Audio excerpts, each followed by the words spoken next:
The gluteus minimus muscle is also one of the superficial group of large muscles of the gluteal region.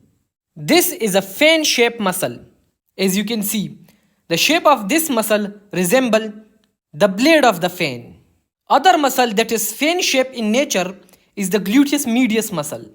So both the gluteus medius muscle and the gluteus minimus muscle is fan-shaped in nature. It originates from the external surface of the ilium between the inferior gluteal line and the interior gluteal line. This is isolated hip bone with the posterior view.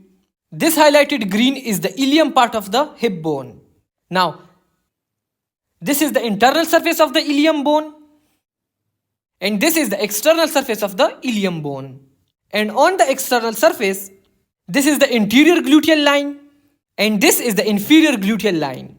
And between the interior gluteal line and the inferior gluteal line on the external surface, over here, originate the gluteus minimus muscle.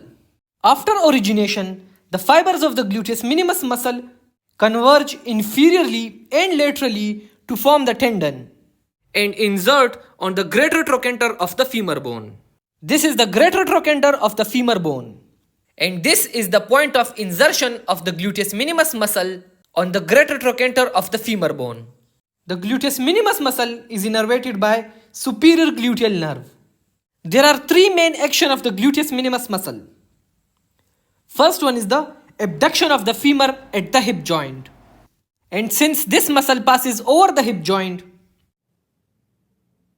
so contraction of this muscle will pull the femur in this direction. Second one is that it medially rotates the femur at the hip joint. Third one is that it stabilizes the pelvis and prevent pelvic drop.